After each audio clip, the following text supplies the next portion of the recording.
Valerie is my longtime friend. I met in Cleveland.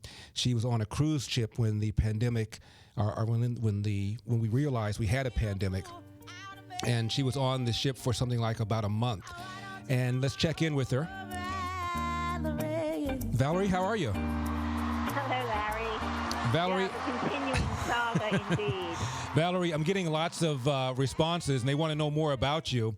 And I've told people you've lived just about everywhere. You were born in the UK. I know you lived in Canada. You lived in Spain, and you lived, I know, in Central America and a bunch of other places.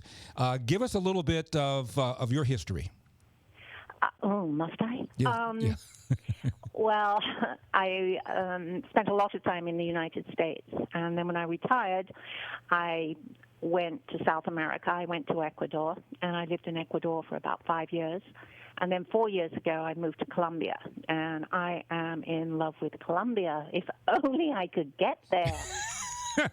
And where were you when this cruise started, and where was the cruise intended to go? I started in Santiago, Chile, and it was going around the Cape and finishing, for me, in Buenos Aires. The cruise was actually finishing in Fort Lauderdale, but we were getting off in Buenos Aires, where I had some business, so we were going to stay there for 2 weeks and then return to Colombia.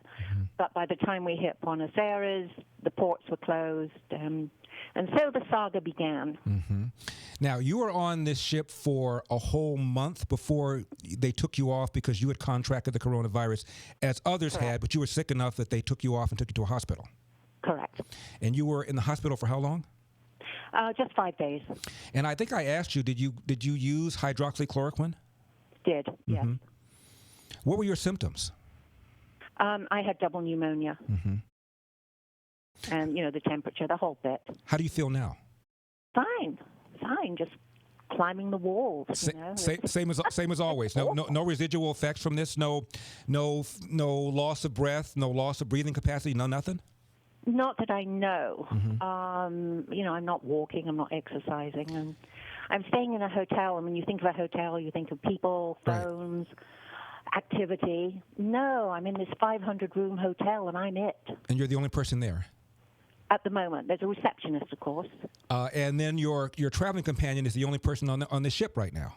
Well, apart from the crew, yeah. How did that happen? He's the only one. Why? I have no idea.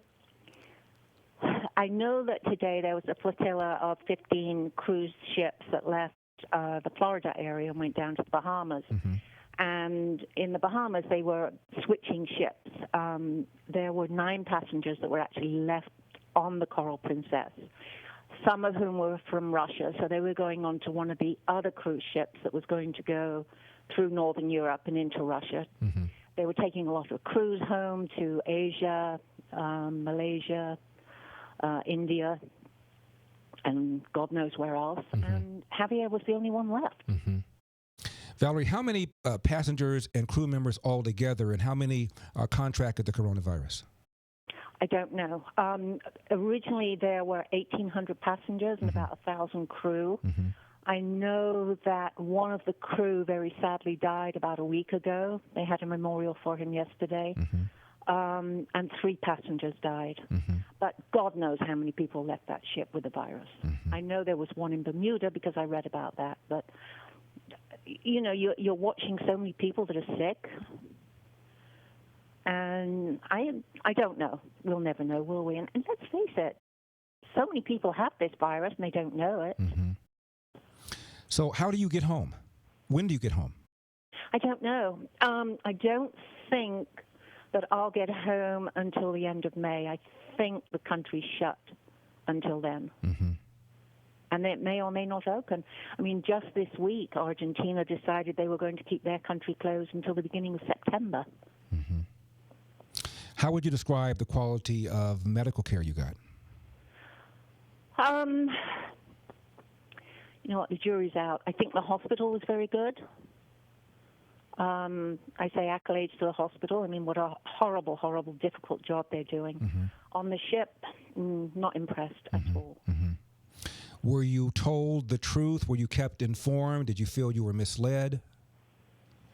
There was an announcement. Let me see. I left the ship on the 5th of April. There was an announcement on the 3rd, which we were expecting, that they had 13 confirmed cases of coronavirus. And then on the 4th, they announced that 2 people had died in the night.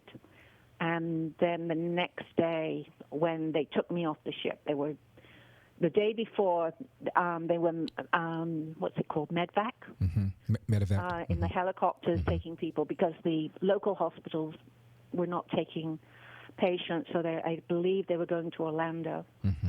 And then when I left the ship on the 5th, there was just endless line of ambulances waiting to take people away. Mm-hmm. I assume you're not charged anything for the hotel, nothing for your food, nothing for your drink? I hope not. That would be, that would be interesting, wouldn't it? I don't know if I asked you this. You know, a good attorney, Larry. I don't know if I asked you this the last time we spoke. Was there a casino on the ship? Yes, and you already asked me how much money I lost. I see. Is there? I'm already in bankruptcy. Okay. Is there a casino in the hotel? How would I know? Everything's closed. There's a golf course, but... And you literally can't go anywhere. You literally can't do anything. Well, actually, yes. 2 days ago, I actually went to the local supermarket because it's been way after the 14 days of quarantine. Mm-hmm. And I must have been 2 hours in there just walking up and down the aisles. I was so excited. Did you have to wear a mask? Yes, yeah. Of course. Mm-hmm. Well, Valerie, we'll check in a little bit later on, find out how you're doing. Okay, thanks, Larry. Love you. Take care. You too. Bye-bye.